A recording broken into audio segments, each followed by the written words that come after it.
Gabi na at bumubuhos ang malakas na ulan sa buong lalawigan ng Laguna.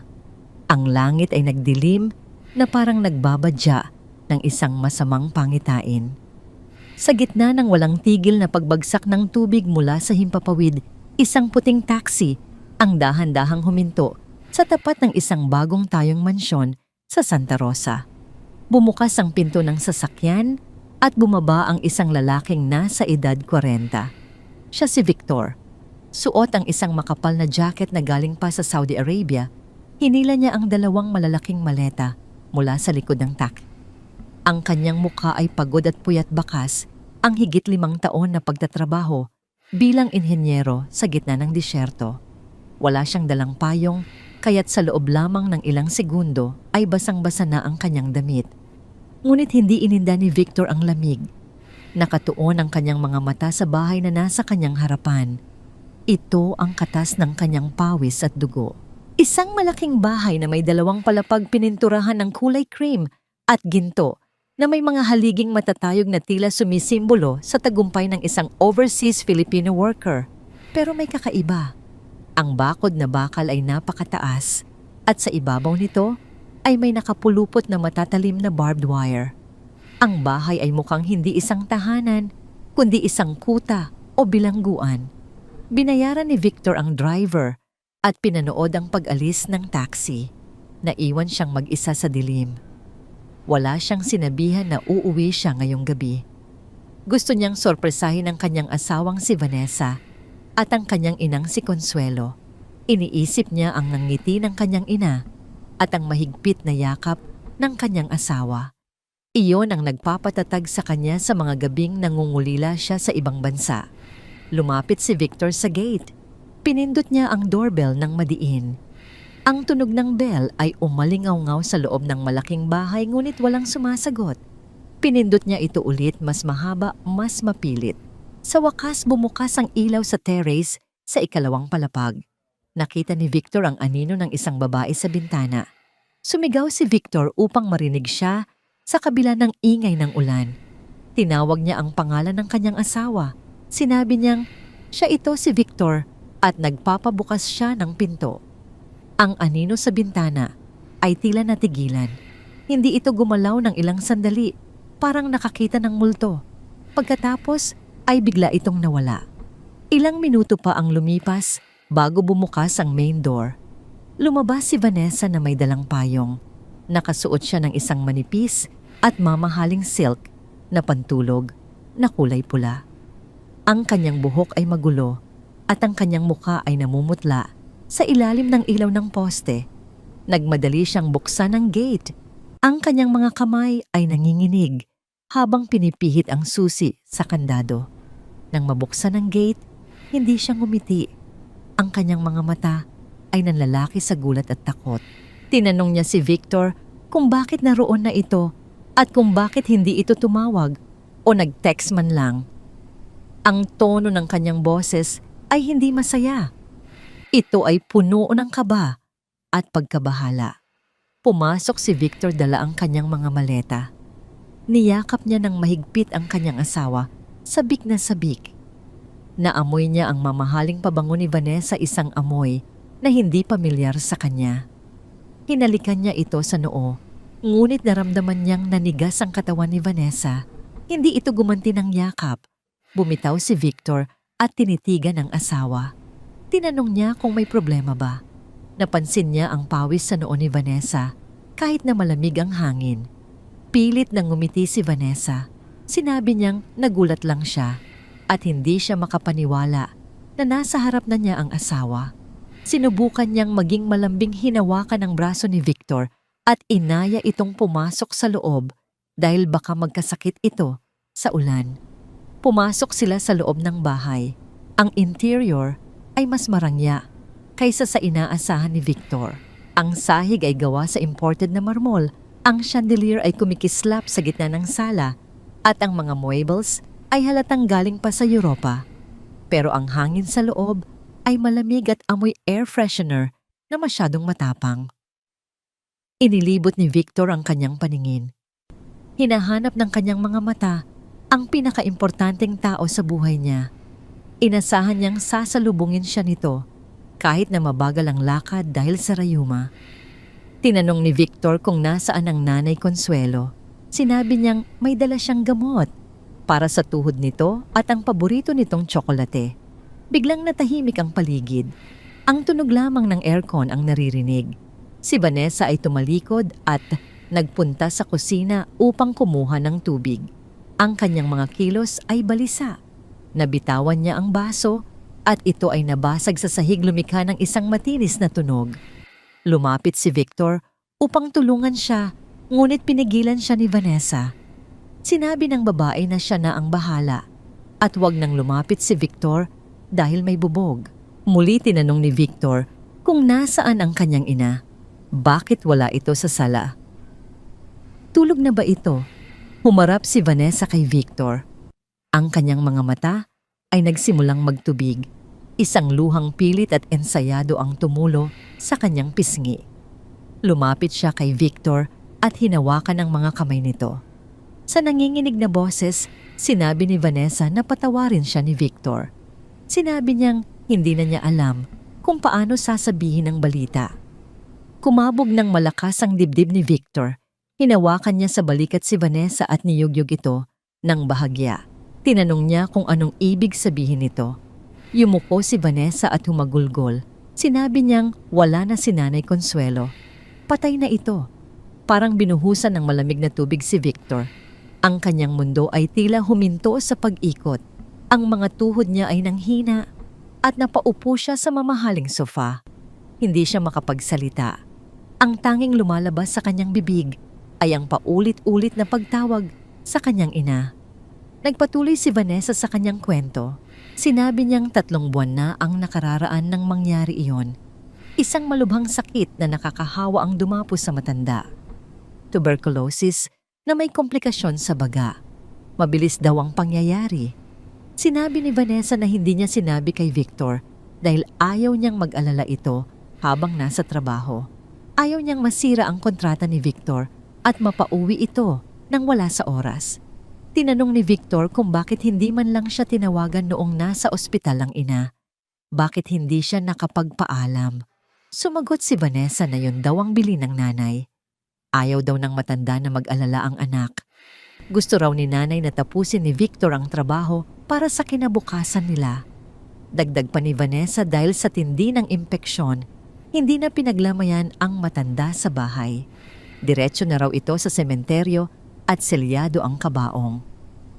Habang nagsasalita si Vanessa, nakayuko si Victor, hawak ang kanyang ulo. Ang luha ay dumadaloy sa kanyang mga pisngi. Ang sakit ay napakatindi na parang sinasaksak ang kanyang puso. Ang lahat ng paghihirap niya sa ibang bansa ay para sa kanyang ina upang mabigyan ito ng magandang buhay sa pagtanda. Ngayong may pera na siya, wala na ang taong pag-aalayan niya nito. Tumayo si Vanessa at niyakap ang ulo ng asawa. Hinaplos niya ang buhok nito. Sinabi niyang ginawa niya ang lahat. Dinala niya sa pinakamagandang ospital, binili ang pinakamahal na gamot pero sadyang oras na raw ng matanda. Ngunit habang nakayakap si Vanessa, ang kanyang mga mata ay nakatingin sa hagdanan. Sa itaas sa may railings, may isang lalaking nakatayo sa dilim, si Anthony. Nakasuot lang ito ng boxer shorts at t-shirt. Sinanyasan ni Vanessa si Anthony na bumalik sa kwarto at magtago. Mabilis at walang ingay na umatras si Anthony pabalik sa silid. Hindi nakita ni Victor ang lalaki. Masyado siyang lunod sa kanyang pagdadalamhati. Tumayo si Victor at pinahid ang kanyang mga luha gamit ang kanyang palad. Ang kanyang mukha ay puno ng determinasyon sa kabila ng sakit. Sinabi niya kay Vanessa na gusto niyang makita ang puntod ng kanyang ina. Ngayon din, nanlaki ang mga mata ni Vanessa. Tumingin siya sa orasan sa dingding. 12:00 na ng hating gabi at bumabagyo sa labas. Sinabi niya kay Victor na imposible ang gusto nito. Sarado na ang sementeryo at delikado ang panahon. Iginiit ni Victor na hindi siya makakatulog hanggat hindi niya nakikita kung saan nakahimlay ang kanyang ina. Kahit sa labas lang ng gate ng sementeryo, basta malaman niya kung nasaan ito. Hinawakan ni Vanessa ang braso ni Victor ng mahigpit. Nagbago ang tono ng kanyang boses. Mula sa pagiging malungkot, naging matigas ito. Sinabi niyang huwag maging matigas ang ulo ni Victor. Pagod lang ito. Kailangan itong magpahinga. Bukas na lang sila pumunta kapag tumila na ang ulan. Napatingin si Victor sa asawa. May kakaiba sa higpit ng hawak nito. Parang may itinatago ito. Pero dahil sa pagod sa biyahe at bigat ng emosyon, napilitan siyang sumang-ayon. Sinabi ni Victor na, sige bukas ng umaga, pagkagising nila. Pumayag si Vanessa at nakahinga ng maluwag. Inaya niya si Victor na umakyat sa kanilang kwarto. Habang umaakyat sila sa hagdan, napansin ni Victor ang amoy ng sigarilyo na nagmumula sa itaas. Huminto siya. Tinanong niya si Vanessa kung sino ang naninigarilyo.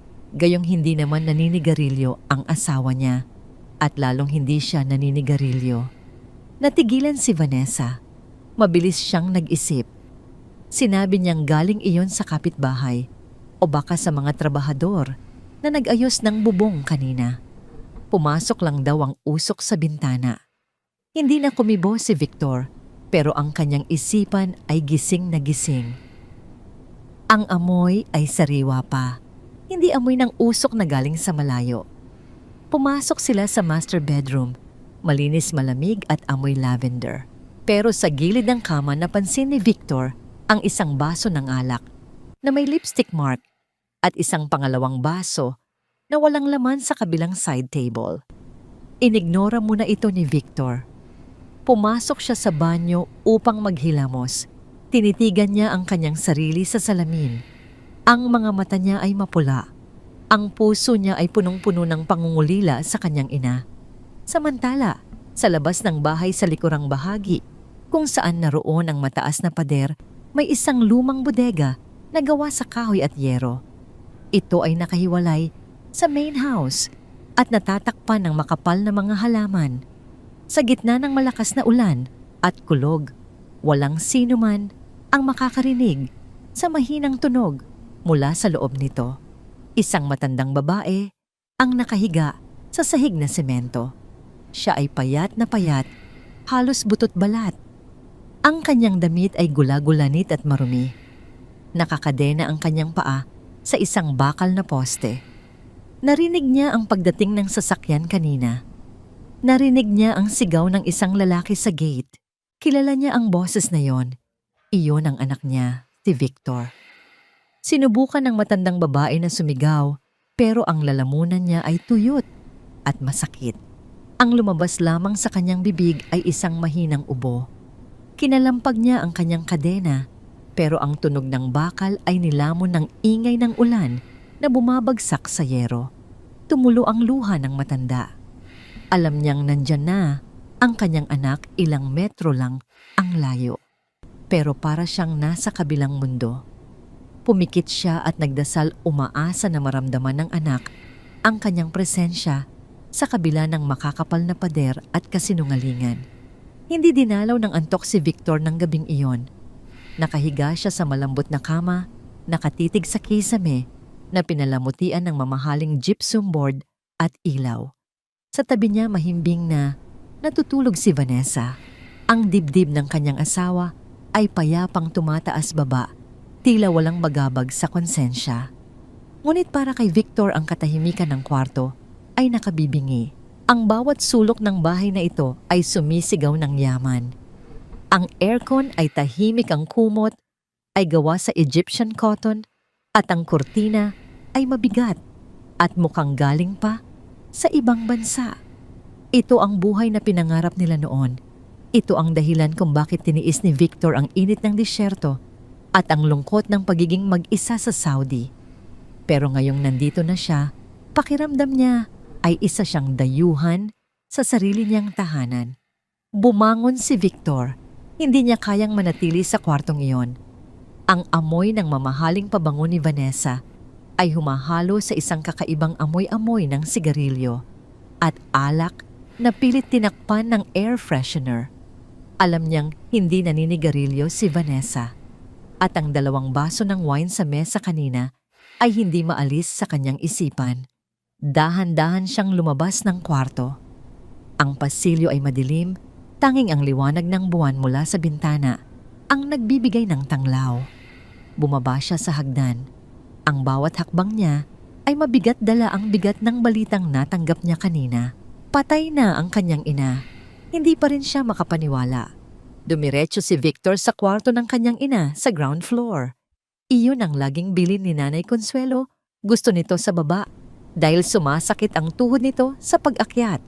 Inasahan ni Victor na makikita niya ang lumang pinto na may nakasabit na rosaryo, ang tanda ng pananampalataya ng kanyang ina. Ngunit pagtapat niya sa kwarto, iba na ang pinto. Bago ito makintab at may gold na hawakan, wala na ang rosaryo. Wala na rin ang maliit na altar ng Santo Niño na laging nasa tabi ng pinto. Pinihit ni Victor ang seradura. Nakakandado. Kumunot ang noo ni Victor. Bakit ikakandado ang kwarto ng isang patay? Naisip niya na baka nandoon pa ang mga gamit ng ina, ang mga alaala na ayaw pakialaman ng mga katulong. Tumuloy siya sa kusina upang hanapin ang susi sa key holder na nakasabit sa dingding. Habang naglalakad siya sa dilim, narinig niya ang pagkabasag ng isang bagay sa sahig ng kusina. Isang matinis na tunog ng porselana ang bumasag sa katahimikan. Binilisan ni Victor ang lakad at binuksan ang ilaw. Sa gitna ng kusina nakita niya ang isang batang babae na nakasuot ng uniforme ng katulong. Nakaluhod ito sa sahig, nanginginig ang mga kamay habang pinupulot ang mga piraso ng nabasag na platito. Sino ka? Tanong ni Victor sa mababang boses upang hindi magising ang iba. Napatingala ang babae. Ang mukha nito ay puno ng takot. Ang mga mata nito ay nanlalaki, parang nakakita ng multo. Siya si Leah, ang bagong katulong na nakuha ni Vanessa noong nakaraang taon. Sir Victor, bulong ni Leah. Halos hindi lumabas ang boses nito sa sobrang kaba. Pasensya na po. Nagulat po ako. Kukuha lang sana ako ng tubig. Nilapitan siya ni Victor at tinulungan siyang pulutin ang mga bubog. Napansin ni Victor na nanginginig ang kamay ni Leah. At hindi lang iyon may pasa sa braso ng dalaga. Napilit nitong tinatakpan ng manggas ng uniforme. Huwag kang matakot, sabi ni Victor sa malumanay na boses. Ako ito. Si Victor, asawa ni Vanessa. Matagal na ba kaming walang tao dito, kaya ganyan ka katakot? Umiling si Leah nang masyadong mabilis. Yumuko ito at hindi makatingin ng diretso sa mata ni Victor. Leah, tawag ni Victor. Matagal ka na ba dito?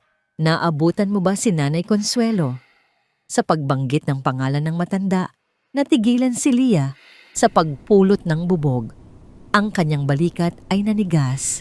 Dahan-dahan siyang tumango. Kumusta siya bago siya namatay? Tanong ni Victor, umaasa na makakakuha ng kahit anong detalye. Masakit ba talaga ang naging karamdaman niya? Sinabi ba niya ang pangalan ko? Bumuka ang bibig ni Leah na parang may gustong sabihin. Ang kanyang mga mata ay puno ng luha at takot. Tumingin siya sa hagdanan, tinitiyak kung may pababa. Nang masiguro niyang wala huminga, siya nang malalim. Sir, simula ni Leah ang boses ay nanginginig sa emosyon. Si Lola Consuelo po. Biglang bumukas ang ilaw sa hagdanan. Isang malakas na boses ang pumutol sa sasabihin sana ni Leah. Si Vanessa. Nakatayo ito sa tuktok ng hagdan na kapamaywang at ang mukha ay hindi maipinta. Anong ginagawa niyo dyan ng ganitong oras? Tanong ni Vanessa. Ang tono niya ay matalim at nagbabanta. Mabilis na tumayo si Leah at yumuko. Ma'am, pasensya na po. Nabasag ko lang po ang platito. Bumaba si Vanessa. Ang kanyang mga mata ay nakapako kay Leah, isang tingin na nagpapahiwatig na dapat itong tumahimik kung ayaw nitong mapahamak. Ang tanga-tanga mo talaga. Singhal ni Vanessa kay Leah. Maglinis ka na nga dyan at bumalik sa kwarto mo. Huwag mong istorbuhin ang Sir Victor mo. Pagod siya. Dali-daling nagligpit si Leah at tumakbo papunta sa dirty kitchen, iniwan si Victor na punong-puno ng tanong. Hinarap ni Victor ang asawa. Tinatanong ko lang siya tungkol kay nanay. Bumuntong hininga si Vanessa at lumapit kay Victor.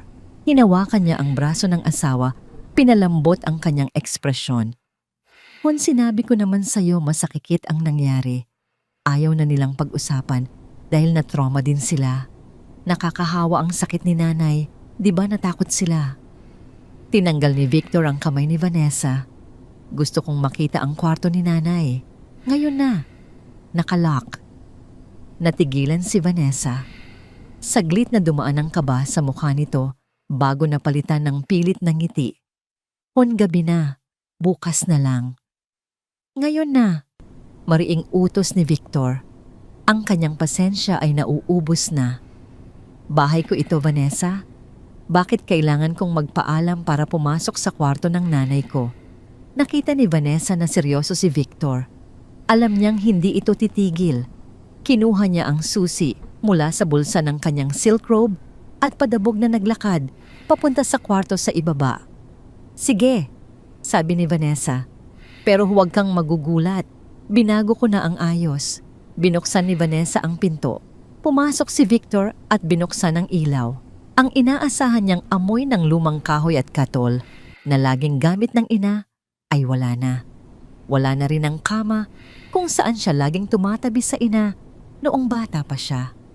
Wala na ang aparador na luma. Sa halip ang tumambad sa kanya ay mga istante. Mga istanteng gawa sa salamin at bakal na puno ng mga mamahaling bag Louis Vuitton, Chanel, Hermes. Ang iba ay may presyo pa. Sa kabilang pader nakahilera ang 12 dosenang pares ng sapatos na hindi pa nagagamit. Ang kwarto ng kanyang ina ay ginawang walk-in closet at showroom ng luho ni Vanessa. Nanigas si Victor sa kinatatayuan niya. Ang dugo ay umakyat sa kanyang ulo. Nasaan ang gamit ni nanay? Tanong niya, ang boses ay mababa, ngunit nanginginig sa galit. Hon, paliwanag ni Vanessa. Sinunog na namin. Sabi ng doktor kailangan sunugin ang lahat ng gamit niya dahil sa bakterya at virus. Para sa safety natin yon. Sayang naman ang kwarto. Kung iba, bakante lang. Kaya ginamit ko muna para sa mga investment ko. Investment? Yang mga bag na yan. Investment ulit ni Victor. Namatay ang nanay ko at pinalitan mo ang alaala niya ng mga bag. Wala na siya, Victor. Sagot ni Vanessa na tumataas na rin ang boses. Move on na tayo. Ginagawa ko lang kung ano ang praktikal.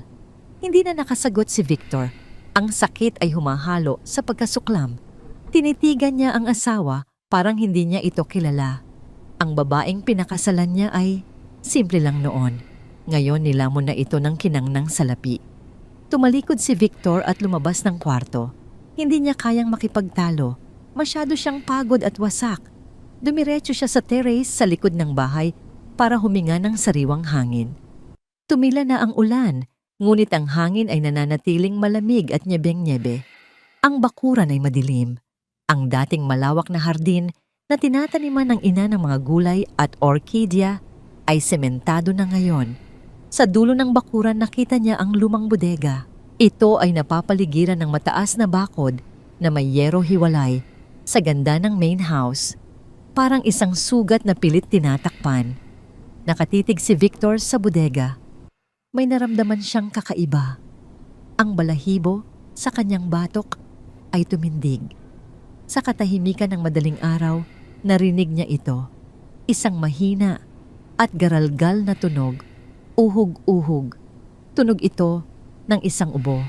Isang tuyo at hirap na ubo ng tao. Napahawak si Victor sa railings ng terrace. May tao ba dyan? Tawag niya sa dilim. Walang sumagot. Ngunit narinig niya ang kaluskos ng yero, parang may gumalaw sa loob. At kasunod nito, isang mahinang kalansing ng kadena. Akmang bababa si Victor sa hagdan ng terrace upang puntahan ang bodega nang biglang bumukas ang sliding door sa likod niya. Lumabas si Vanessa, hawak ang braso niya. Hon, pasok na. Sabi ni Vanessa, ang boses ay mahinahon na ngayon pero may halong diin. Guni-guni mo lang yan. Sa kapitbahayan yon. Ang daming lasenggo sa likod. Delikado dyan. Tiningnan ni Victor ang asawa pagkatapos ay binalikan ng tingin ang bodega. Ang dilim ay tila may itinatagong sikreto. Isang sikretong mas mabaho pa sa basurahan. Hindi na siya nakipagtalo. Pumasok siya sa loob kasama si Vanessa ngunit naiwan ang kanyang puso at isipan sa labas. Alam ni Victor na may mali at ipinangako niya sa sarili, aalamin niya ang totoo kahit ano pa ang maging kapalit. Sa likod ng mga mamahaling bag at pader na semento, may katotohanang naghihintay na mahukay. Kinabukasan maagang maaga pa lang ay gising na si Victor. Ang sikat ng araw ay tumagos sa makapal na kurtina ng kanilang kwarto, ngunit hindi nito nagawang pawiin ang dilim na bumabalot sa kanyang puso. Suot ang isang itim na polo, barong tahimik siyang bumaba ng hagdan. Sumunod sa kanya, si Vanessa nakasuot ng mamahaling itim na bestida at malaking sunglasses, tila isang artista na dadalo sa isang premiere night sa halip na isang asawang dadalaw sa puntod ng biyenan. Lulan ng kanilang bagong SUV, tinahak nila ang daan patungo sa sementeryo. Walang imik si Victor sa buong biyahe. Ang kanyang mga kamay ay mahigpit na nakahawak sa manibela, puting-puti ang mga buko ng daliri sa sobrang diin. Si Vanessa naman ay abala sa kanyang cellphone panay. Ang pindot at pag-scroll, tila may kachat na nagpapangiti sa kanya ng palihim. Pagdating sa sementeryo, iginiya ni Vanessa si Victor sa isang bagong plot sa may mamahaling section. Huminto sila sa tapat ng isang nicho na gawa sa purong Carrara marble. Ito ay napakakintab, napakalinis at napaka-enggrande. Ang mga bulaklak ay sariwa at ang mga kandila ay may gold na lalagyan. Lumuhod si Victor sa harap ng nicho. Hinaplos niya ang malamig na bato. Ang pangalan ng kanyang ina ay nakaukit sa ginto Consuelo de los Santos. Tumulo ang luha ni Victor. Ito na ba talaga ang hantungan ng lahat ng sakripisyo niya? Ang makita ang pangalan ng ina sa isang malamig na bato. Ngunit habang tinititigan niya ang lapida, may napansin siyang mali. Kumunot ang kanyang noo. Pinahid niya ang kanyang mata upang makasigurado. Vanessa. Tawag ni Victor, ang boses ay paos at mababa. Bakit hon ang ganda? Di ba worth 200,000 yan? Imported ang marble. Pagmamalaki ni Vanessa habang nagpapaypay. Bakit mali ang birthday ni nanay? Tanong ni Victor. Natigilan si Vanessa sa pagpapaypay. Anong mali? January 15, 1953 ang birthday ni nanay. Ang nakalagay dito, June 15, 1955. 2 taon at 5 buwan ang mali, Vanessa. Hindi mo ba alam ang birthday ng biyenan mo? Namutla si Vanessa sa ilalim ng kanyang makapal na makeup. Mabilis siyang nakabawi at tumawa ng pilit. Ay oo nga no? Alam mo naman hon, sa dami ng inasikaso ko sa ospital at punerarya, siguro nalito lang yung gumawa ng lapida. Tao lang naman sila nagkakamali. Ang mahalaga maganda at disente ang libingan niya. Yan naman ang gusto mo, di ba? Ang ibigay ang the best para kay nanay. Tinitigan ni Victor ang asawa. Ang pagdadahilan nito ay napakababaw. Paano magkakamali sa ganoong importanteng detalye kung talagang siya ang nag-asikaso? Pero hindi na siya nakipagtalo. Tumayo siya at pinagpag ang kanyang tuhod. Ang pagdududa sa kanyang isipan ay lumalalim parang ugat ng puno na bumabaon sa lupa. Pag-uwi nila sa bahay, agad na dumiretso si Vanessa sa kusina upang maghanda ng almusal, o mas tamang sabihin, upang mag-init ng pagkain na niluto ni Leah. Habang kumakain sila ng tahimik, binasag ni Vanessa ang katahimikan. On nga pala, panimula niya sa malambing na boses, sabay hawak sa kamay ni Victor sa ibabaw ng mesa. Kailangan ko na palang isettle yung mga naiwang bill sa ospital ni nanay. Saka yung balanse sa pagpapagawa ng bakod. Pwede ko na bang makuha yung bagong ATM card mo o kaya mag-withdraw tayo mamaya? Binitawan ni Victor ang kanyang kutsara at tinidor. Ang tunog ng mga ito sa plato ay matalim. Tumingin siya ng diretso sa mata ni Vanessa. Bills, tanong mo? Tanong ni Victor. Akala ko ba fully paid na lahat? Ang laki ng ipinapadala ko buwan-buwan. Saan napunta ang 6 na figures na remittance ko, Vanessa? Umirap si Vanessa halatang naiirita sa tanong. O naman, alam mo namang mahal magkasakit ngayon. Private suite ang kinuha ko para kay nanay. Tapos, yung mga gamot niya galing pang Amerika. Kulang pa nga yung padala mo eh. Ako na nga ang nag-abono gamit ang ipon ko sa online selling. Nasaan ang mga resibo? Tanong ni Victor. Ang kanyang boses ay kalmado ngunit may babala. Resibo. O resibo ng ospital, resibo ng gamot, resibo ng punerarya. Gusto kong makita kung saan napunta ang bawat sentimo. Biglang tumayo si Vanessa. Ang upuan ay lumikha ng ingay sa sahig dahil sa biglaang pagtulak niya. Grabe ka naman, Victor. Kararating mo lang pera na agad ang iniisip mo. Wala ka bang tiwala sa asawa mo? Namatayan na nga ako ng biyenan. Inalagaan ko siya na parang sarili kong nanay. Tapos ngayon, hahanapan mo ako ng resibo. Ang sakit naman yan. Nagsimula na namang umiyak si Vanessa. Ang kanyang drama ay pang teleserye, puno ng sumbat at paawa. Hindi natinag si Victor. Huwag mong ilihis ang usapan, Vanessa. Ipakita mo sa akin ang mga papel. Nasa office ko ba?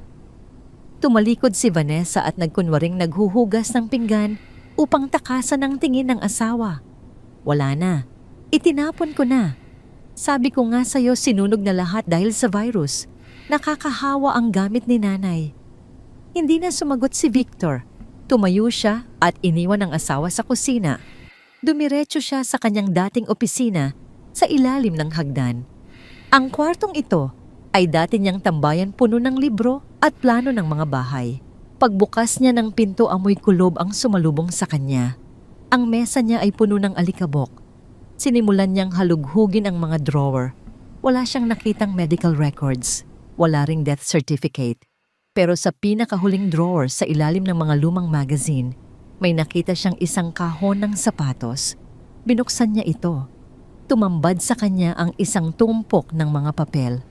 Kinuha niya ang isa. Hindi ito resibo ng gamot. Ito ay resibo mula sa Soler Resort and Casino.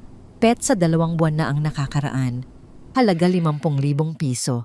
Kumuha pa siya ng isa. Resibo ng Rostan's Department Store. Isang designer bag na nagkakahalaga ng 100,000. Isa pa. Credit card bill na puno ng transaction sa mga jewelry shop at high-end boutiques. Nanginig ang mga kamay ni Victor. Ang perang ipinapadala niya para sa dialysis at gamot ng ina ay napunta sa sugal at luho. Habang ang nanay niya ay naghihirap, ang asawa niya ay nagpapakasasa. Ibinalik niya ang mga papel sa kahon. Hindi pa ito ang oras para sumabog. Kailangan niya ng mas matibay na ebidensya. Kailangan niyang malaman kung ano talaga ang nangyari sa kanyang ina. Lumabas si Victor ng bahay upang magpahangin. Ang init ng kanyang ulo ay halos pumutok sa kanyang dibdib. Naglakad siya papunta sa likod bahay. Doon nakita niya ang kanyang asong si Bantay. Ang dating malusog at masiglang golden retriever ay payat na ngayon. Ang balahibo ay madungis at puno ng garapata. Nakatali ito sa isang maikling kadena sa ilalim ng puno ng mangga malayo sa bahay. "Bantay!" tawag ni Victor. Nang marinig ng aso ang boses ng amo, tumayo ito at kumawag ang buntot. Umiingit ito, tila nagsusumbong. Nilapitan ni Victor ang aso at hinaplos ang ulo nito. Ramdam niya ang mga buto sa likod ng aso. Biglang tumakbo si Bantay papalapit sa bodega. Hila-hila nito ang kadena hanggang sa ma-stretch ito ng sagad. Tumahol ang aso ng malakas habang nakaharap sa lumang bodega. Kinakahig nito ang lupa, gustong makawala at pumunta sa pinto ng bodega. Ang tahol ni Bantay ay puno ng urgency. Hindi ito tahol sa pusa o daga. Ito ay tahol ng pag-aalala. Mula sa sliding door ng bahay lumabas si Vanessa. May hawak siyang walis tambo. Ang mukha niya ay puno ng galit. "Tumigil ka, hayop ka," sigaw ni Vanessa habang papalapit sa aso. "Ang ingay-ingay mo, nakakahiya sa mga kapitbahay." Akmang papaluin ni Vanessa si Bantay gamit ang walis nang biglang harangin siya ni Victor. Hinuli ni Victor ang kamay ni Vanessa sa ere. Mahigpit ang hawak niya. "Huwag na huwag mong sasaktan ang aso ko," mariing sabi ni Victor. Ang kanyang mga mata ay nanlilisik. Nagulat si Vanessa sa lakas ng asawa. Binitawan niya ang walis. "Hon, ano ka ba kasi ang ingay eh. Kanina pa yan tahol ng tahol sa bodega na yan. Nakakarindi." "Bakit siya tumatahol dyan?" tanong ni Victor habang nakatingin sa bodega na nababalot ng yero at kahoy. "May tao ba sa loob?" Namutla si Vanessa. "Wala, ano ka ba? Tambakan lang yan ng mga lumang gamit at kemikal. Baka may daga o ahas. Kaya nga pinabakuran ko ng maigi eh. Halika na, pumasok na tayo. Mainit dito." Hinila ni Vanessa si Victor pabalik sa bahay, pilit na inilalayo sa bodega. Sumama si Victor pero lumingon siya ulit. Nakita niya si Bantay na nakaupo pa rin nakatingin sa bodega at umiingit ng mahina. Alam ni Victor na hindi nagsisinungaling ang aso. Ang mga hayop ay nakakaramdam ng mga bagay na hindi nakikita ng tao. At sa pagkakataong yon, sigurado si Victor ang bodega ay hindi lang tambakan. Ito ay isang libingan ng mga buhay. Pumasok si Victor sa bahay na may dalang bagong misyon. Hindi na siya ang asawang nagtatanong. Siya na ang asawang nag-iimbestiga. At ang unang hakbang ay hanapin ang susi ng kadenang pumipigil sa katotohanan. Tanghaling tapat. Ang araw ay yan pakainit, tila sinusunog ang bawat sulok ng Laguna. Si Victor ay nakatayo sa may likod bahay, suot ang kanyang pambahay na damit habang pinagmamasdan ang lumang bodega mula sa malayo.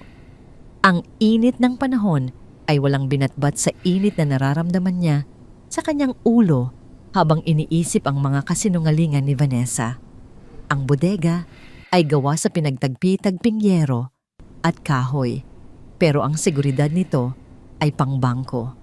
Napansin ni Victor ang 3 malalaking kandado sa pinto.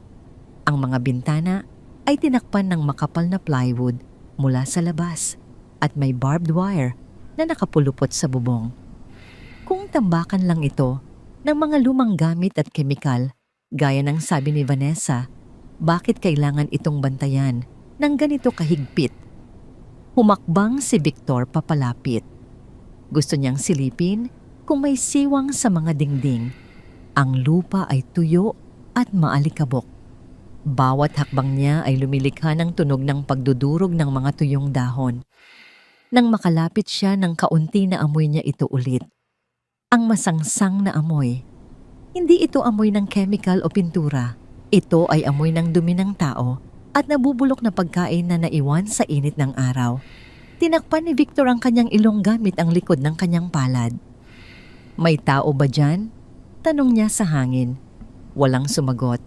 Ang tanging naririnig niya ay ang pagaspas ng hangin sa mga puno ng saging at ang ugong ng electric fan mula sa loob ng main house. Akmang hahawakan na sana ni Victor ang kandado nang biglang bumukas ang pinto sa likod niya. Lumabas si Vanessa, may hawak na baso ng iced tea. Ang kanyang muka ay puno ng pagkabalisa. "Hon, ano na naman ang ginagawa mo dyan?" Sigaw ni Vanessa habang nagmamadaling lumapit. Muntik pa siyang matalisod sa kanyang suot na tsinelas. "Sabi ko sa'yo, delikado dyan eh. Ang daming anay at lason para sa daga. Baka malanghap mo magkasakit ka pa." Hinarang ni Vanessa ang katawan niya sa pagitan ni Victor at ng pinto ng bodega. Ang kanyang mga mata ay malikot palipat-lipat ng tingin kay Victor at sa kandado. Tinitigan siya ni Victor ng matagal. "Amoy dumi, Vanessa. Hindi amoy lason." Tumawa ng pilit si Vanessa, isang tawang walang halong saya.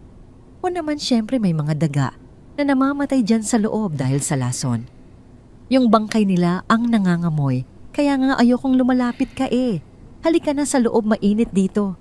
Masisira ang kutis mo. Hinila ni Vanessa si Victor pabalik sa bahay. Nagpatianod si Victor pero ang kanyang isipan ay nagtatrabaho ng mabilis. Alam niyang nagsisinungaling si Vanessa. Ang amoy na yon ay pamilyar. Iyon ang amoy ng mga refugee camp na nadaanan niya noon sa Middle East. Amoy ng paghihirap.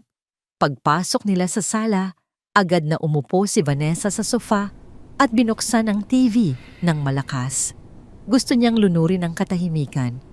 "Lia," sigaw ni Vanessa. "Bigyan mo nga ng merienda si Sir Victor mo. Yung special na kakanin na binili ko." Mabilis na lumabas si Lia mula sa kusina, dala ang isang tray. Nakayuko ito, hindi makatingin ng diretso. Ang takot ay nakaukit sa bawat galaw ng katawan ng katulong. Inilapag niya ang kape at bibingka sa mesa sa harap ni Victor. Habang inaabot ni Lia ang tasa ng kape kay Victor, napansin ni Victor na nanginginig ang kamay ng dalaga. Ang kape ay muntik nang tumapon. "Mag-ingat ka nga," bulyaw ni Vanessa. Mula sa sofa, hindi man lang lumilingon. "Ang lampa-lampa mo talaga." "Sorry po, ma'am," bulong ni Lia. Nang magtagpo ang mga mata ni na Victor at Lia, nakita ni Victor ang isang mensahe sa mga mata ng katulong, isang pagmamakaawa. Biglang tumunog ang cellphone ni Vanessa. Tiningnan niya ito at namutla. Mabilis siyang tumayo. "Hon, sagutin ko lang to ha. Si Kumaring Tessie tungkol sa business." Paalam ni Vanessa bago nagmamadaling umakyat sa taas. Naiwan si Victor at Lia sa sala. Ang tunog ng TV ay nagpupuno sa kwarto, pero ang tensyon sa pagitan nila ay parang kuryente. Tiningnan ni Lia ang hagdanan upang siguraduhing nakaakyat na si Vanessa. Nang masiguro niyang wala na ang amo, mabilis siyang kumilos. Dinukot niya ang isang maliit na papel mula sa bulsa ng kanyang apron. Mabilis pa sa kidlat, isiniksik niya ito sa ilalim ng platito ng kape ni Victor. "Sir," bulong ni Lia, ang boses ay halos hindi marinig. "Basahin niyo po. Parang awa niyo na." Pagkatapos ay mabilis na tumalikod si Lia at tumakbo pabalik sa kusina na parang may humahabol sa kanya. Kinuha ni Victor ang papel. Ang kanyang puso ay kumakabog ng malakas sa kanyang dibdib. Lumingon siya sa paligid. Walang tao. Binuklat niya ang papel. Ito ay isang piraso ng resibo na sinulatan sa likod gamit ang lapis. Ang sulat ay magulo at nagmamadali. "Sir, hindi po patay si Lola Consuelo. Nasa bodega siya. Kinukulong po siya ni Ma'am Vanessa at Sir Anthony. Tulungan niyo po kami. Papatayin nila kami kapag nalaman nilang nagsabi ako." Bumagsak ang mundo ni Victor. Nabitiwan niya ang papel sa mesa. Ang mga salita ay parang mga punyal na tumatarak sa kanyang puso. Hindi patay. Nasa bodega. Kinukulong. "Sir Anthony?" Sino si Anthony? Ang lalaking nakita niya sa hagdan nung unang gabi. Ang lalaking kasabot ng asawa niya. Ang galit na naramdaman ni Victor ay hindi maipaliwanag. Gusto niyang sumigaw. Gusto niyang umakyat sa taas, gibain ang pinto ng kwarto at sakalin si Vanessa hanggang sa umamin ito. Gusto niyang tumakbo sa bodega at sirain ang mga kandado gamit ang kanyang mga kamay. Tumayo siya, ang kanyang mga kamao ay nakakuyom ng mahigpit hanggang sa pumuti ang mga ito. Ang ugat sa kanyang leeg ay lumulobo. Ngunit bago pa siya makahakbang papunta sa hagdan, narinig niya ang tawa ni Vanessa mula sa itaas. Isang tawa na puno ng landi at kawalang hiyaan. Huminto si Victor. Huminga siya ng malalim. Kung susugod siya ngayon, itatanggi ni Vanessa ang lahat. Sasabihin itong baliw si Lia. Baka ilipat pa nila ang kanyang ina sa ibang lugar habang nagtatalo sila, o mas malala, baka saktan nila ang nanay niya bago pa siya makatawag ng pulis. Walang CCTV sa bahay. Walang ebidensya maliban sa sulat ng isang katulong na pwedeng baligtarin. Kailangan niya ng plano. Kailangan niya ng patunay na hindi maitatanggi. Kailangan niyang mahuli sila sa akto. Umupo ulit si Victor. Pinulot niya ang papel at itinago ito sa kanyang medyas. Inayos niya ang kanyang mukha. Pinahid niya ang pawis sa kanyang noo. Pinakalma niya ang kanyang paghinga kahit na ang loob niya ay parang bulkang sasabog. Bumaba si Vanessa mula sa taas, nakangiti na naman. "Sorry hon, ang tagal ng usapan namin.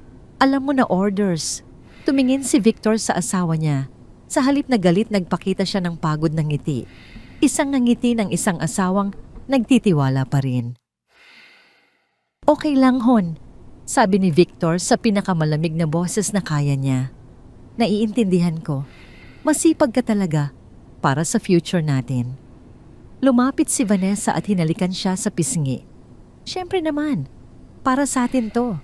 Nga pala bukas, may party tayo house blessing. Imbitado si Kapitan at mga friends ko. Kailangan nating mag-celebrate sa pagbabalik mo. House blessing? Tanong ni Victor. Oo, para mabless ang bahay at mawala na rin ang malas ng pagkamatay ni nanay. Sabi ni Vanessa nang walang gatol. Tumango si Victor. Sige, magandang idea yan. Gusto kong makilala ang mga kaibigan mo. Sa loob-loob ni Victor nagpapasalamat siya. Ang party na yon ang magiging entablado ng kanyang paghihiganti. Doon sa harap ng maraming tao, sa harap ng kapitan, sa harap ng Diyos at ng tao, huhubaran niya ng maskara ang demonyong nasa harap niya. Matulog na tayo ng maaga mamaya. Sabi ni Victor habang iniinom ang kape na ngayon ay lasang apdo na dahil sa galit. Kailangan nating maghanda. Tumingin siya sa bintana sa direksyon ng bodega. Konting tiis na lang, nanay, bulong ng isip niya. Parating na ako at isasama ko ang impyerno pagpunta ko dyan. Dumating ang araw ng house blessing. Ang mansyon ni na Victor ay nagmukhang isang palasyo sa ilalim ng liwanag ng mga makukulay na garden lights na nakasabit sa bawat sulok. Ang mga lamesang nababalot ng mamahaling satin na puti ay nakahilera sa malawak na garahe at sala. Ang bawat lamesa ay puno ng mga pagkaing Pilipino lechon na mapula at makintab ang balat pansit kaldereta at iba't ibang klase ng kakanin. Si Vanessa ay tila isang reyna sa kanyang suot na kumikinang na gold cocktail dress. Ang kanyang leeg at braso ay pinalamutian ng mga alahas na ginto at diamante na alam ni Victor na galing sa perang ipinadala niya para sa pagpapagamot ng kanyang ina. Panay ang tawa ni Vanessa habang bumabati sa mga panauhin, kabilang na si Kapitan Teodoro at ang mga asawa ng mga negosyante sa Laguna. Si Victor naman ay nakatayo sa isang sulok, hawak ang isang baso ng alak. Nakasuot siya ng isang simpleng barong, ngunit ang kanyang mga mata ay hindi nakikilahok sa saya. Pinagmamasdan niya ang kanyang asawa. Bawat ngiti ni Vanessa ay parang isang patalim na sumasaksak sa kanyang dibdib. Bawat halakhak nito ay parang insulto sa alaala ng kanyang ina. Napakaganda ng bahay niyo, Victor. Puri ni Kapitan Teodoro habang tinatapik ang balikat niya. Swerte mo sa asawa mo. Siya ang nag-asikaso ng lahat habang wala ka. Kahit noong nagkasakit ang nanay Consuelo, hindi siya bumitaw. Tumango si Victor pilit na pinipigilan ang panginginig ng kanyang panga sa galit.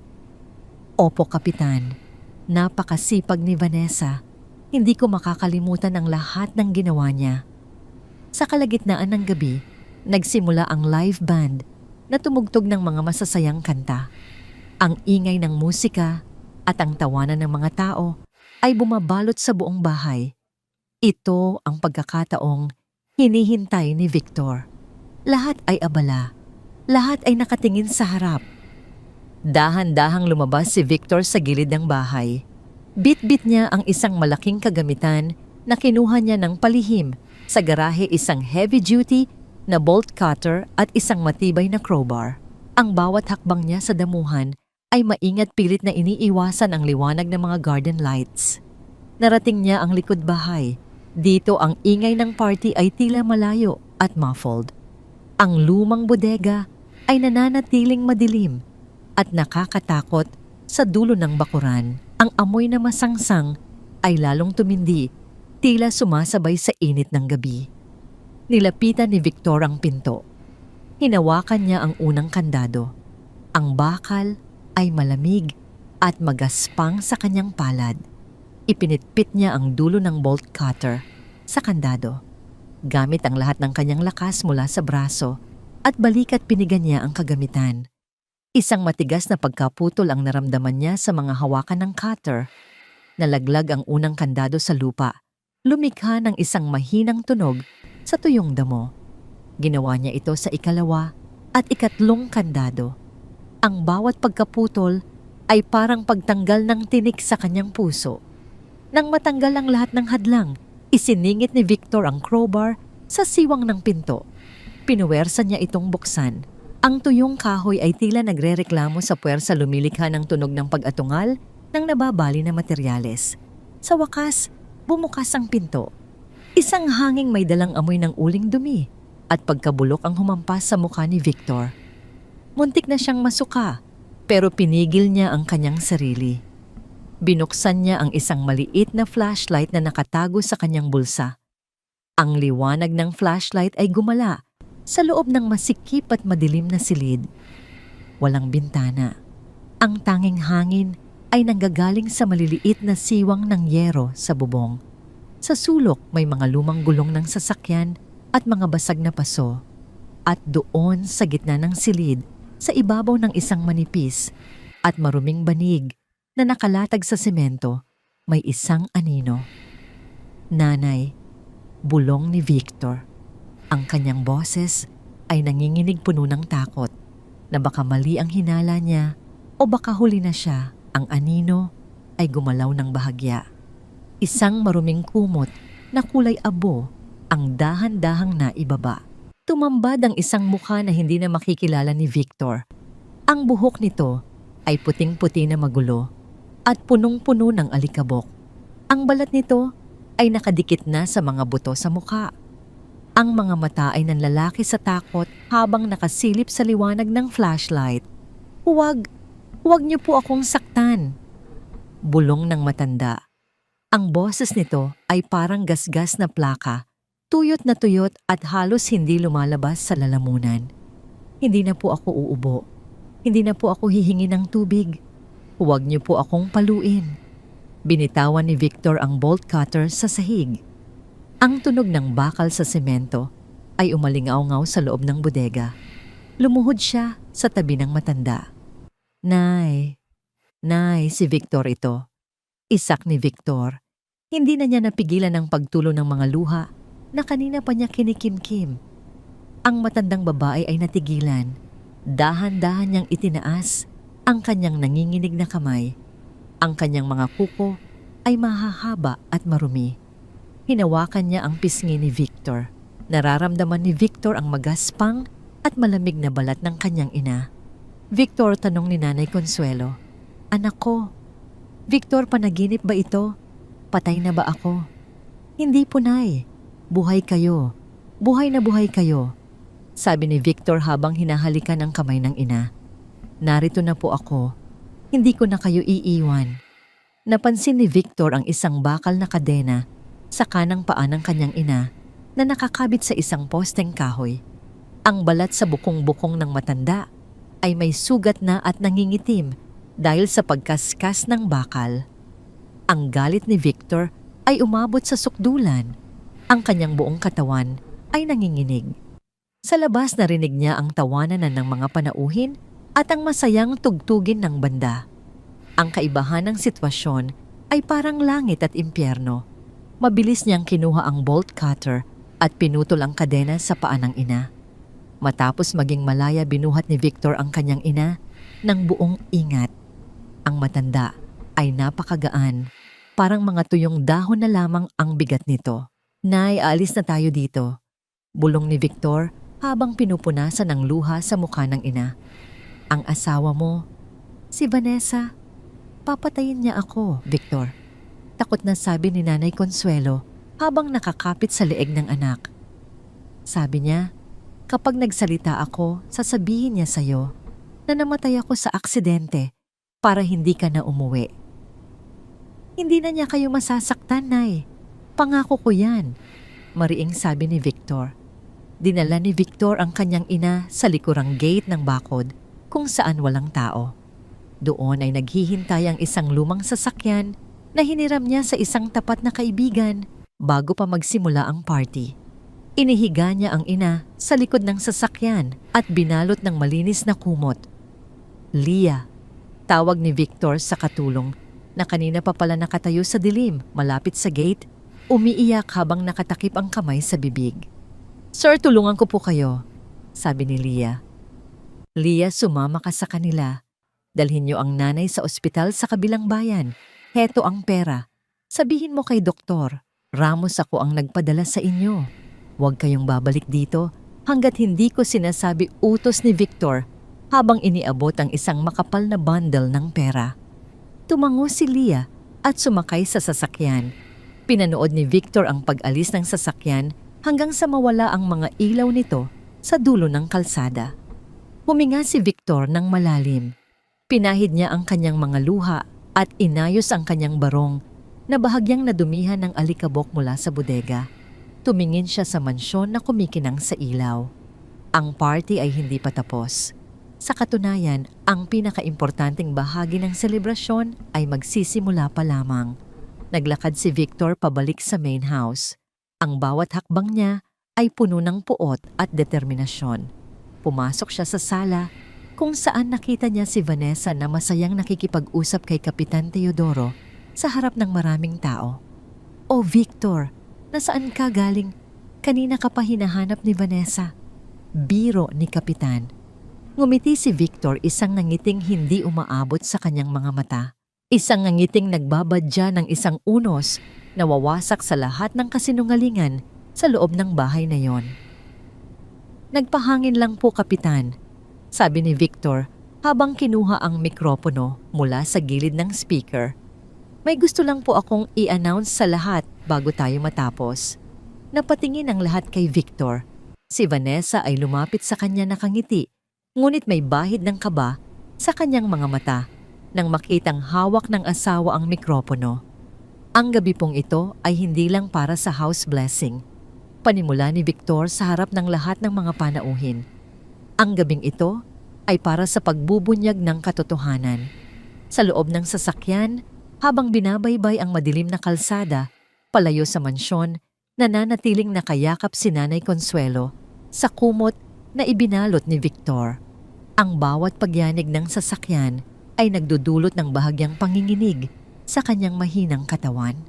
Sa tabi niya si Leah ay hindi tumitigil sa pag-iyak habang hinahawakan ang nanginginig na kamay ng matanda. "Lola, malayo na po tayo. Ligtas na po kayo." Bulong ni Leah habang pinapahid ang kanyang sariling mga luha. Si Nanay Consuelo ay hindi sumasagot. Ang kanyang mga mata na nasanay sa dilim ng bodega sa loob ng mahabang panahon ay tila nasisilaw sa liwanag ng mga poste sa kalsada. Ang kanyang bibig ay bahagyang nakabukas humihinga ng mababaw at mabilis. Ang amoy ng sariwang hangin na pumapasok sa bintana ng sasakyan ay isang bagay na akala niya ay hindi na niya mararamdaman muli.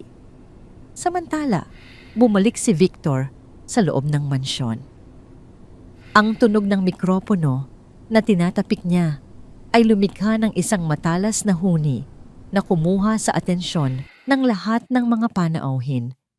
Ang tawanan sa sala ay unti-unting napalitan ng katahimikan.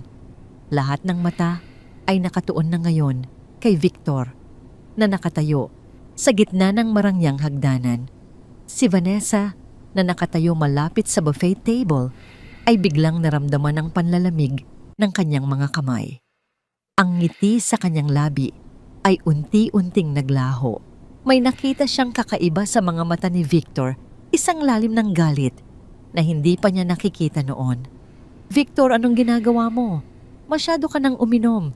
Siguro kailangan mo nang magpahinga," sabi ni Vanessa habang pilit na tumatawa upang pagaanin ang sitwasyon sa harap ng mga bisita. Sinubukan niyang lumapit upang kunin ang mikropono, ngunit iniwas ito ni Victor. "Hindi ako lasing, Vanessa," sagot ni Victor. Ang kanyang boses ay kalmado ngunit may talim na parang labaha. "Sa katunayan, ngayon lang naging ganito kalinaw ang isip ko sa loob ng maraming taon." Humarap si Victor kay Kapitan Teodoro at sa iba pang mga panauhin. "Pasensya na po kayo kung naabala ko ang inyong pagkain. Pero gusto ko lang pong magpasalamat sa aking asawa sa harap ninyong lahat dahil sa kanya nalaman ko kung ano ang tunay na halaga ng bawat sentimong ipinapadala ko mula sa ibang bansa." Nagkatinginan ang mga bisita. Si Anthony na kanina pa nakatago sa gilid ng bar counter ay dahan-dahang umatras papunta sa likod na pinto, balak na tumakas. Ngunit bago pa siya makahakbang, nakita niya ang dalawang lalaking tauhan ni Victor, mga kaibigan niya, sa construction na nakaharang na sa pintuan. "Vanessa, mahal ko." Patuloy ni Victor, ang boses ay puno ng pait. "Salamat sa pagpapakita sa akin na ang marmol na lapida ay mas mahalaga kaysa sa buhay ng tao. Salamat sa pagtuturo sa akin na ang isang bodega ay pwedeng maging silid ng paghihirap para sa taong nagluwal sa akin." Nabitawan ni Vanessa ang hawak niyang baso ng wine. Ang pagbasag ng kristal sa sahig ay tila isang hudyat ng pagtatapos ng kanyang pagpapanggap. Ang kanyang mukha ay nawalan ng kulay, naging kasing puti ng pader ng mansyon. "Ano? Anong pinagsasabi mo?" Nanginginig na tanong ni Vanessa. "Alam ko na ang lahat, Vanessa. Wala na ang nanay sa bodega. Iniligtas ko na siya." Mariing sabi ni Victor. Isang malakas na bulong-bulungan ang bumalot sa sala. Ang mga panauhin ay nagsimulang mag-usap-usap, ang ilan ay hindi makapaniwala. Ang ilan naman ay nagsimulang tumingin. Nang may pagkasuklam kay Vanessa, si Kapitan Teodoro ay lumapit, ang mukha ay puno ng seryosong ekspresyon. "Victor, seryoso ba ang mga paratang na ito? Ang nanay Consuelo ay nasa bodega?" Tanong ni Kapitan. "Opo, Kapitan. Kinadena sa paa, pinakain ng panis at itinago sa lahat," sagot ni Victor. Inilabas niya ang kanyang cellphone at itinaas ito. "May video at litrato ako ng kalagayan niya bago ko siya inalis doon." Sa pagkakataong yon, nawalan na ng kontrol si Vanessa. Sumigaw siya ng malakas, isang sigaw ng desperasyon at galit. "Sinungaling ka! Ginagawa ko ang lahat para sa bahay na ito." Ang matandang yon, pabigat lang siya. Malapit na rin siyang mamatay, kaya bakit pagagastos sa ospital? Ang pag-amin na yon ni Vanessa ay nagdulot ng pagkagulat sa lahat. Ang mga bisita ay dahan-dahang umatras palayo sa kanya, tila siya ay isang may ketong na hindi dapat lapitan. Si Victor ay hindi gumalaw. Pinanood niya ang kanyang asawa na unti-unting nasisira sa harap ng maraming tao. Ngunit sa halip na saya, ang naramdaman niya ay isang malalim na pagkapagod. Ang lahat ng luho sa paligid niya, ang chandelier, ang mga pagkain ng ginto, ay biglang naging lasang abo sa kanyang panlasa. "Hindi ka lang asawa, Vanessa. Isa kang halimaw," sabi ni Victor. Biglang tumakbo si Vanessa patungo sa kusina. Marahil ay susubukang lumabas sa likod, ngunit hinarangan siya ng mga tao. Sa kabilang dako, si Anthony ay sinubukan ring manlaban sa mga kaibigan ni Victor, ngunit mabilis siyang nadala sa sahig at piniringan ang mga kamay. "Kapitan, kayo na po ang bahala sa kanila habang hinihintay ang mga pulis. May mga ebidensya na akong naibigay sa mga awtoridad," sabi ni Victor bago siya dahan-dahang bumaba ng hagdan. Hindi na hinintay ni Victor ang pagdating ng mga pulis. Iniwan niya ang kaguluhan sa loob ng mansyon at lumabas sa madilim na gabi. Naglakad siya patungo sa kanyang sasakyan, hindi lumingon sa bahay na itinuturing niyang tagumpay noong una, ngunit ngayon ay naging simbolo ng kanyang pinakamalaking pagkakamali. Pinaandar niya ang sasakyan patungo sa ospital kung nasaan ang kanyang ina. Sa buong biyahe, ang kanyang isip ay nakatuon lamang sa hitsura ni Nanay Consuelo habang buhat niya ito sa bodega. Ang bawat sugat sa paa ng ina ay parang sugat din sa kanyang kaluluwa. Pagdating sa ospital, nagmamadali siyang pumunta sa emergency room. Nakita niya si Leah na nakaupo sa labas, nakasandal sa pader at pagod na pagod. "Sir, nasa loob po si Doc Ramos. Sinusuri po si Lola," sabi ni Leah nang makita si Victor. Pumasok si Victor sa loob ng cubicle. Nakita niya ang kanyang ina na nakahiga sa puting kama. May nakakabit na swero sa payat nitong braso at oxygen mask sa kanyang mukha. Ang mga nurse ay abala sa paglilinis ng mga sugat sa kanyang paa. Lumapit si Victor at hinawakan ang kamay ng ina. Ang kamay na ito ay tuyot at magaspang, ngunit para kay Victor, ito ang pinakamahalagang bagay sa mundo. Dahan-dahang idinilat ni Nanay Consuelo ang kanyang mga mata. Nang makita niya si Victor, isang maliit na ngiti ang sumilay sa kanyang maputlang labi. "Victor, Ang asawa mo? Mahinang bulong ng matanda sa likod ng oxygen mask. Huwag na po ninyong isipin iyon, Nay. Tapos na po. Wala na pong mananakit sa inyo. Sabi ni Victor habang hinahalika ng kamay ng ina. Tumulo ang luha mula sa mata ni Nanay Consuelo, ngunit sa pagkakataong ito, hindi ito luha ng takot. Ito ay luha ng kapayapaan. Sa loob ng malamig at puting kwarto ng ospital, naramdaman ni Victor na sa wakas, tapos na ang baha. Ang gabi ay mahaba at madilim, ngunit ang liwanag ng katotohanan ay nagsisimula ng sumikat. Ang sala ng mansyon na kanina lang ay puno ng awitan at halakhakan ay naging tila isang korte ng katarungan. Ang malakas na ilaw ng chandelier ay tumatama sa pawisang mukha ni Vanessa habang pinalilibutan siya ng mga panauhing dati ay humahanga sa kanya, ngunit ngayon ay may bakas na ng pandidiri at puot sa kanilang mga mata. Dumating ang dalawang sasakyan ng pulis. Ang asul at pulang liwanag mula sa kanilang mga sasakyan ay nagpapasalit-salit sa madilim na bakuran, tumatama sa mga pader ng mansyon na tila mga daliring nagtuturo sa kasalanang nakatago sa loob. Pumasok ang 4 na unipormadong pulis sa pangunguna ni SPO Isa Mendoza. Anong nangyayari dito, Kapitan? Tanong ni Mendoza habang nakatingin kay Anthony na nakadapa pa rin sa sahig at kay Vanessa na tila isang basang sisiw sa sulok. Lumingon ang lahat kay Victor na noon ay muling pumasok sa sala pagkatapos tiyaking ligtas ang pag-alis ng kanyang ina. Ang kanyang barong ay may bahid ng dumi mula sa bodega, ngunit ang kanyang tindig ay matuwid at puno ng awtoridad. Heto ang mga ebidensya, officer, sabi ni Victor sa isang boses na kasing lamig ng bakal. Inabot niya ang kanyang cellphone na naglalaman ng mga video ng madilim na bodega, ang kadenang kinalawang at ang hitsura ng kanyang inang kalunos-lunos. At heto pa ang mas matindi. Inilabas ni Victor ang isang folder mula sa drawer ng kanyang opisina na kinuha niya kanina. Ito ay mga dokumento ng paglilipat ng pagmamay-ari ng kanilang lupa at bahay. Nakita niya roon ang pirma ng kanyang ina na halatang pinuwersa at hindi tugma sa orihinal. Pinalsu mo ang pirma ni Nanay para ilipat sa pangalan mo ang lahat, Vanessa, sabi ni Victor. Habang nakakulong siya sa bodega at nagdidiliryo sa gutom, pinapirma mo siya sa mga dokumentong ito. At ang kasabwat mo ay ang lalaking iyan. Itinuro niya si Anthony. Hindi totoo yan. Mahal ko si Victor. Sigaw ni Vanessa ang kanyang boses ay pumiyok sa sobrang desperasyon. Ginamit ko lang ang pera para sa bahay na ito. Para sa ating dalawa ito, Victor. Humakbang si Victor papalapit kay Vanessa. Ang bawat yabag ng kanyang sapatos sa marmol na sahig ay tila tunog ng hatol na malapit ng ibaba. Huminto siya sa tapat ng kanyang asawa. Para sa atin, tanong ni Victor.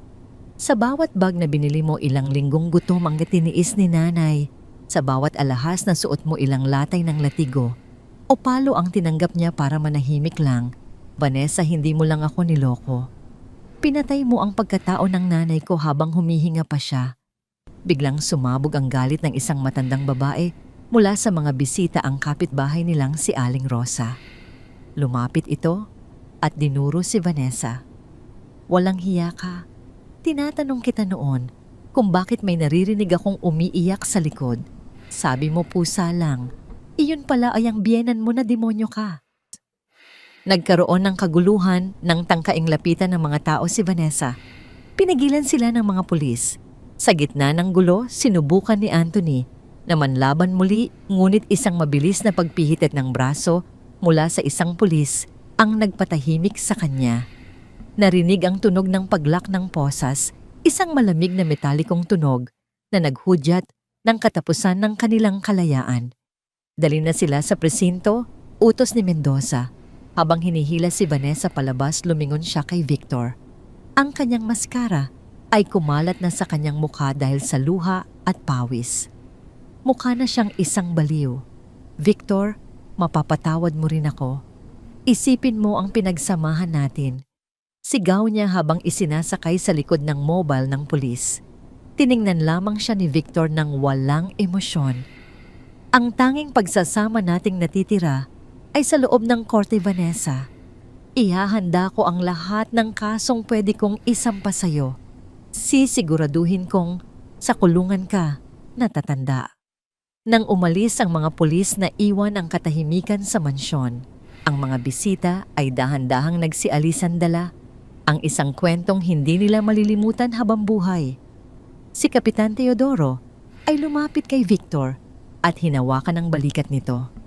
"Pasensya na, Victor. Hindi namin nalaman agad." Malungkot na sabi ng kapitan.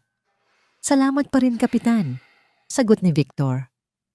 Nang mag-isa na lang siya sa sala, pinatay ni Victor ang malalaking ilaw. Tanging ang liwanag na lang mula sa labas ang nagbibigay ng anino sa loob. Tumingin siya sa paligid ng marangyang bahay. Ang bawat mamahaling gamit dito ay tila mga monumento ng pagtataksil. Kinuha niya ang kanyang jacket at lumabas. Hindi na siya babalik dito ngayong gabi. Sa kanyang isipan, ang tanging mahalaga ay ang marating ang ospital.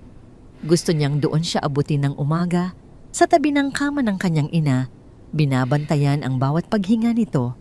Sinisiguradong wala ng pader o bodega ang maghihiwalay sa kanila muli.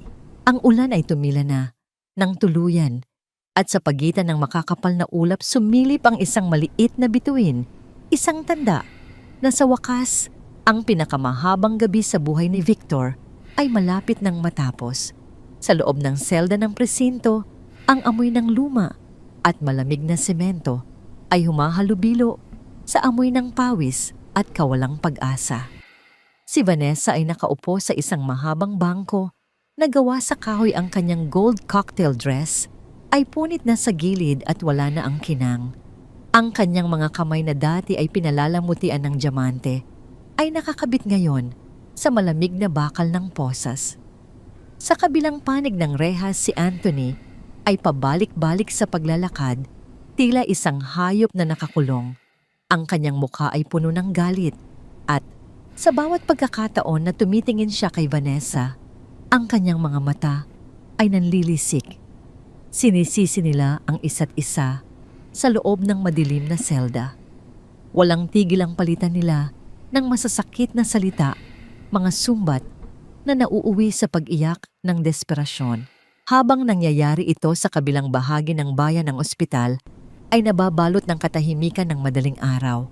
Sa silid, Vivay, kung nasaan si Nanay Consuelo, tanging ang tunog ng pag-akyat at pagbaba ng indicator sa monitor ng puso ang nagbibigay ng buhay sa silid. Si Victor ay nakaupo sa tabi ng kama, hindi bumibitaw sa kamay ng ina. Ang kanyang mga mata ay nananatiling nakapikit, ngunit hindi siya natutulog. Bawat mahinang paggalaw ng daliri ng kanyang ina ay agad niyang nararamdaman. Dahan-dahang idinilat ni Nanay Consuelo ang kanyang mga mata. Ang puting kisame ng ospital ay malayo sa madilim at mabahong yero ng bodega. Tumingin siya sa kanyang tabi at nakita ang kanyang anak. "Victor!" Ang kanyang boses ay parang isang bulong ng hangin, tuyot at mahina. Agad na dumilat si Victor. "Nay, nandito po ako. Huwag po kayong magsalita ng marami. Kailangan nyo ng lakas. Ang mga gamit ko, ang rosaryo ko." Tanong ng matanda. Napatungo si Victor. Alam niyang sinunog ni Vanessa ang lahat ng mahahalagang alaala ng kanyang ina. Ngunit hindi niya kayang saktan pa ang damdamin nito. "Hahanapin ko po, Nay. Bibili tayo ng bago. Lahat ng gusto niyo ibibigay ko."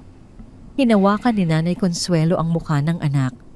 Ang kanyang mga mata ay puno ng lungkot. "Alam mo ba, anak, bawat gabi, tinatawag kita. Sabi ko, Victor, parating na ang anak ko.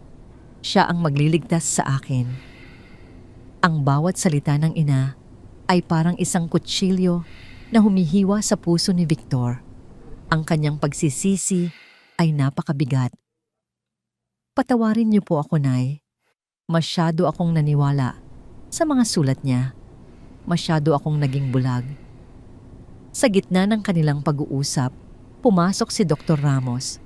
Ang mukha ng doktor ay seryoso habang tinitingnan ang chart ni Nanay Consuelo. Victor, maayos na ang kanyang vital signs, ngunit ang trauma sa kanyang katawan at isipan ay malalim. Ang mga sugat sa kanyang paa ay kailangan ng mahabang gamutan para hindi na magkaroon ng impeksyon, at ang kanyang baga, kailangan nating bantayan ang paghinga niya dahil sa tagal niyang nakulong sa lugar na walang maayos na hangin. Tumango si Victor. Gawin niyo po ang lahat, Doc.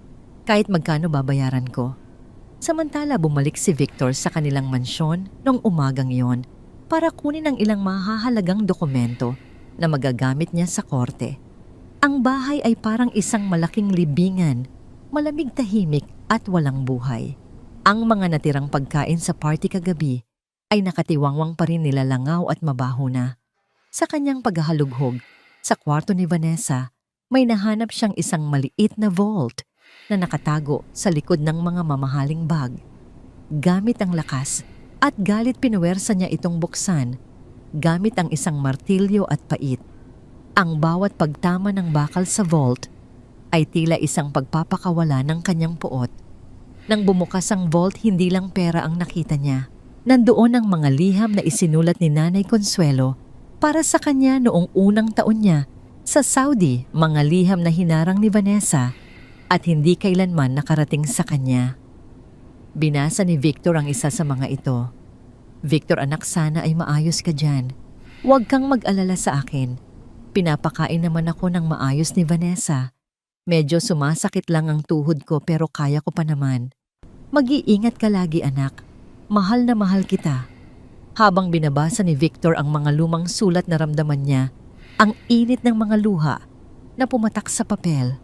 Ang bawat salita ng kanyang ina ay puno ng pagmamahal kahit na noong panahong nagsisimula na ang pagmamaltrato sa kanya. Biglang narinig ni Victor ang isang tunog mula sa labas, ang paghinto ng isang sasakyan. Sumilip siya sa bintana at nakita niya ang abogado ni Vanessa, si Attorney Cruz, na kilala sa pagiging madulas sa batas. Mr. De Los Santos, bati ng abogado nang makapasok ito sa sala. Narito ako para pag-usapan ng piyansa ng aking kliyente. At gusto rin sana naming alamin kung handa ka bang makipag-areglo para hindi na humantong sa malaking iskandalo. Tiningnan ni Victor ang abogado mula ulo hanggang paa. Ang kanyang titig ay puno ng pagkasuklam. Hindi siya sumagot agad. Sa halip, kinuha niya ang mga sulat ng kanyang ina at ang mga litrato ng bodega. Areglo? Tanong ni Victor, ang kanyang boses ay nanginginig sa puot. Sabihin mo sa kliyente mo, Attorney Cruz, na ang bawat patak ng luha ng ina ko ay may katapat na taon sa bilangguan. Hindi ako titigil hanggat hindi ko nakikitang nabubulok ang kaluluwa niya sa loob ng rehas. Inihagis ni Victor ang mga dokumento sa harap ng abogado.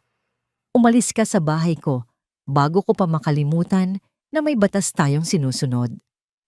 Nang makaalis ang abogado, tumayo si Victor sa gitna ng sala. Tiningnan niya ang chandelier na dati ay simbolo ng kanyang tagumpay. Ngayon, gusto niya itong basagin. Kinuha niya ang kanyang gamit at lumabas. Ipinasya niyang ibenta ang bahay na ito at gamitin ang pera para sa pagpapatayo ng isang foundation para sa mga inabandunang matatanda. Sa labas, ang araw ay mataas na. Naglakad siya patungo sa kulungan ng aso at kinalagan si Bantay. Ang aso ay masayang tumalon at dilaan ang kanyang kamay. Halika na, Bantay, sabi ni Victor. Pumunta tayo sa ospital. Puntahan natin ang tunay nating pamilya. Habang nagmamaneho pabalik sa ospital, isang matinding determinasyon ang bumalot kay Victor. Alam niyang malayo pa ang laban sa korte, ngunit sa bawat hakbang, sisiguraduhin niyang makakamit ng kanyang ina ang katarungan. Ang bawat kasinungalingan ay naguguho na at mula sa mga guhong ito, sisikat ang isang bagong simula na puno ng katotohanan. Lumipas ang ilang linggo. Ang ingay ng mga tsismis sa bayan ng Santa Rosa ay unti-unti nang humuhupa Ngunit sa loob ng silid ng hukuman, ang tensyon ay kasing init ng apoy. Ito ang araw ng pagdinig para sa mga kasong isinampa ni Victor laban kina Vanessa at Anthony. Nakatayo si Victor sa labas ng gusali ng korte, suot ang isang malinis na puting barong. Sa tabi niya ay ang kanyang abogado na may hawak na makapal na folder ng mga ebidensya. Hindi kalayuan nakita ni Victor ang pagdating ng sasakyan ng Bureau of Jail Management and Penology. Bumaba mula rito sina Vanessa at Anthony na kapwa nakasuot ng dilaw na uniforme ng mga preso. Wala na ang kinang ni Vanessa. Ang kanyang buhok ay tuyot at hindi na ayos ang kanyang mukha ay maputla at puno ng mga linya ng stress. Nang magtagpo ang kanilang mga mata, sinubukan ni Vanessa na magpakita ng awa. Humagulgol siya nang malakas ang kanyang mga balikat ay nanginginig habang pilit na inaabot ang kamay ni Victor sa gitna ng mga gwardiya. Ngunit nanatiling matigas ang ekspresyon ni Victor. Tinalikuran niya ang asawa at naunang pumasok sa loob ng silid. Sa loob ng korte, bawat testimonya ay parang isang matalim na pako na ibinabaon sa kabaong ng kalayaan ni Vanessa. Tumayo si Leah bilang saksi. Sa kabila ng panginginig ng kanyang boses, buong katapangan niyang isinalaysay ang bawat gabi na narinig niya ang pagmamakaawa ni Nanay Consuelo. Ipinakita rin ng abogado ni Victor ang mga medical report na nagpapatunay ng matinding malnutrisyon at mga sugat na dulot ng kadena. Ang pinakamabigat na bahagi ay ang pagpapalabas ng video statement ni Nanay Consuelo mula sa ospital. Sa screen ng korte, makikita ang matanda na mahina ang boses, ngunit malinaw ang bawat salita. Isinalaysay niya kung paano siya tinakot ni Vanessa na papatayin si Victor kung magtatangka siyang tumakas o sumigaw. Nang marinig ang hatol ng hukom, ang katahimikan sa korte ay nabasag lamang ng mahinang pag-iyak ni Vanessa. Habang buhay na pagkabilanggo para sa serious illegal detention at elder abuse, bukod pa sa mga kaso ng pagnanakaw at palsipikasyon ng dokumento. Si Anthony ay nahatulan din ng mahabang panahon bilang kasabwat. Habang hinihila silang muli palabas ng korte, naramdaman ni Victor ang isang malalim na paghinga, isang paghingang tila nag-alis ng malaking bato sa kanyang dibdib. Tapos na ang laban sa batas. Ang hustisya na akala niya ay tulog ay sa wakas ay nagising. Agad na dumiretso si Victor sa ospital pagkatapos ng paglilitis. Ngunit sa pagkakataong ito, hindi na sa VVIP room ang punta niya. Inilipat na si Nanay Consuelo sa isang maayos na rehabilitation center na malapit sa kalikasan gaya ng pangako ni Victor. Narating ni Victor ang isang malawak na hardin. Doon sa ilalim ng malaking puno ng nara, nakita niya ang kanyang ina na nakaupo sa isang wheelchair. Malinis na ang buhok nito, maayos ang suot na duster at may bahagyang kulay na ang kanyang mga pisngi. Kasama niya si Bantay, ang asong tapat na nakahiga sa kanyang paanan. Lumapit si Victor at lumuhod sa harap ng ina. Naipanalo na po tayo. Wala na pong mananakit sa inyo. Hinding-hindi na. Hinaplos ni Nanay Consuelo ang pisngi ng anak. Ang kanyang mga kamay ay hindi na kasing lamig ng dati. Salamat anak. Salamat sa hindi pagsuko sa akin. Nay, may sorpresa po ako sa inyo, sabi ni Victor habang inilalabas ang isang maliit na kahon. Pagbukas ng kahon, tumambad ang isang bagong rosaryo na gawa sa kahoy ng olive mula sa Jerusalem, kasing katulad ng nawalang rosaryo ng kanyang ina. Kinuha rin ni Victor ang isang lumang litrato, ang tanging litratong nailigtas niya mula sa sunog, ang litrato nilang dalawa noong bata pa siya habang nasa tapat ng kanilang lumang bahay sa probinsya.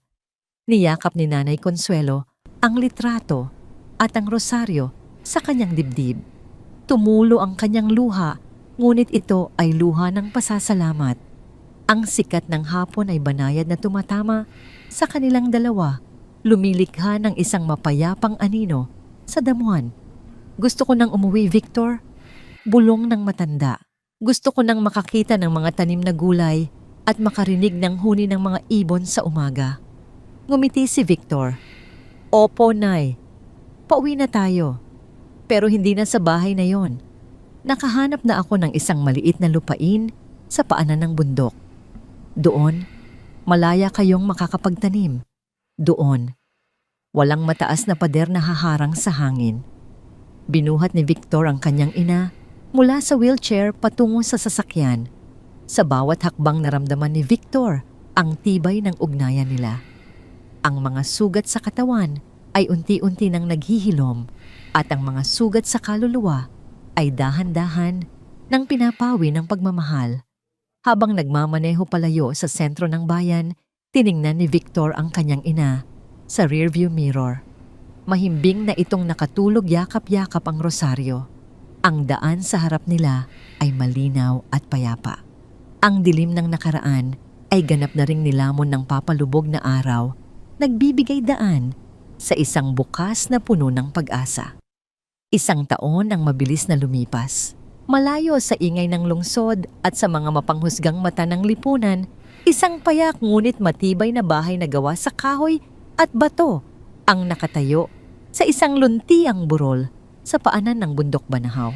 Dito ang hangin ay laging amoy damo at sariwang lupa, isang kabaligtaran ng masangsang at kulob na amoy ng nakaraan. Maaga pa lang ay gising na ang buong paligid. Ang sikat ng araw ay dahan-dahang gumagapang sa mga dahon ng tanim na kalamansi at sili sa paligid ng bahay. Si Victor ay nasa beranda, suot ang kanyang simpleng t-shirt at tsinelas. Hawak niya ang isang tasa ng mainit na barako habang pinagmamasdan ang hamog na unti-unting nawawala sa tuktok ng bundok. Wala na ang gintong relo sa kanyang bisig, wala na rin ang mga sapatos na gawa sa mamahaling balat ng hayop. Ang kanyang mga kamay ay may mga bahid na ng dumi mula sa paghahalaman, ngunit ang kanyang mukha ay mas payapa kaysa noong siya ay isang milyonaryong inhenyero sa ibang bansa. Sa wakas nahanap na ni Victor ang tunay na kahulugan ng kayamanan. Victor, anak, handa na ang almusal. Ang boses na yon ay malinaw at puno ng sigla. Lumingon si Victor at nakita ang kanyang ina, si Nanay Consuelo, na dahan-dahang lumalabas mula sa pinto. Nakasuot ang matanda ng isang malinis na duster na may bulaklak. Bagamat may bahagyang pilay pa rin sa kanyang paglakad, hindi na niya kailangan ng wheelchair. Ang kanyang mga pisngi ay mabilog na muli at ang kanyang mga mata ay nagniningning sa kagalakan. Parating na po, Nay, sagot ni Victor habang mabilis na tumayo upang alalayan ng ina sa upuan. Sa gitna ng lamesa ay may nakahandang sinangag itlog at sariwang kamatis na pinitas nila kahapon sa kanilang sariling bakuran. Kasama nila sa pagkain si Lia na itinuturing na rin nilang bahagi ng pamilya. Matapos ang lahat ng nangyari, hindi na hinayaan ni Victor na umalis si Lia. Pinag-aral niya ito sa gabi habang tumutulong pa rin sa pag-aalaga kay Nanay Consuelo sa araw. Napakasarap ng gising ko, anak, sabi ni Nanay Consuelo habang humihigop ng mainit na sabaw. Napanaginipan ko ang tatay mo, nakangiti raw siya sa atin. Hinawakan ni Victor ang kamay ng ina. Ang bawat gatla sa balat ng matanda ay paalala ng kanyang katatagan. Sigurado po akong masaya siya dahil magkasama na tayo, Nay. Wala nang maghihiwalay sa atin. Pagkatapos mag-almusal, naglakad-lakad sila sa kanilang maliit na hardin. Si Bantay, ang tapat nilang aso, ay masayang tumatakbo sa paligid, hinahabol ang mga paru-paro sa damuhan. Huminto sila sa tapat ng isang maliit na altar na itinayo ni Victor sa ilalim ng puno ng narra. Doon ay nakalagay ang bagong rosaryo ni Nanay Consuelo at ang litrato ng kanilang pamilya. Habang nagdarasal ang matanda, tiningnan ni Victor ang malayo. Alam niya na sa mga oras na ito, si Vanessa ay nagdurusa sa loob ng madilim at masikip na selda, malayo sa mga luhong dati, ay sinamba nito. Ang mga mamahaling bag nito ay naibenta na lahat at ang perang nakuha ay ginamit ni Victor upang magpatayo ng isang maliit na klinika para sa mga matatanda sa kanilang bagong bayan. Hindi na nagtatanim ng galit si Victor. Napagtanto niya na ang pinakamabigat na parusa para kay Vanessa ay hindi ang rehas na bakal, kundi ang katotohanang nawala sa kanya ang tanging tao na tunay na nagmahal sa kanya, si Victor. Bumalik sila sa loob ng bahay nang magsimulang tumindi ang sikat ng araw. Inihanda ni Victor ang kanyang mga kagamitan sa pag-aaral ng mga bagong plano para sa mga eco-friendly na bahay sa kanilang probinsya. Hindi na siya babalik sa ibang bansa. Sapat na ang kinikita niya sa pagiging consultant sa kanilang lalawigan upang mabuhay silang marangal. Sa paglubog ng araw ng hapong iyon, muling naupo ang mag-ina sa beranda. Ang langit ay nagkulay kahel at lila, isang napakagandang tanawin na libreng ibinibigay ng kalikasan. Victor, tawag ni Nanay Consuelo. Ponay, salamat dahil pinili mo akong balikan. Salamat dahil hindi ka naging bulag sa katotohanan. Niyakap ni Victor ang kanyang ina ng napakahigpit. Ipinatong niya ang kanyang ulo sa balikat ng matanda. Kahit sa ang dulo ng mundo, naibabalik at babalik ako sa inyo. Kayo ang aking tahanan. Sa katahimikan ng gabi, tanging ang huni ng mga kuliglig at ang desaw ng hangin sa mga puno ang naririnig. Ang mansyong bato ay alaala na lamang ng isang masamang panaginip. Ngunit dito sa maliit na bahay na ito, ang bawat haligi ay matatag dahil ito ay itinayo sa pundasyon ng katotohanan, sakripisyo at wagas na pag-ibig ng isang anak sa kanyang ina. Dito nagtatapos ang kwento ni Victor, isang paalala na ang tunay na tagumpay ay hindi nasusukat sa dami ng ginto sa bulsa, kundi sa kapayapaang nararamdaman kapag kasama mo ang mga taong tunay na nagpahalaga sa iyong pagkatao. Ang hustisya ay nakamit ang sugat, ay naghilom, at ang bagong umaga ay mananatiling maliwanag para sa kanila.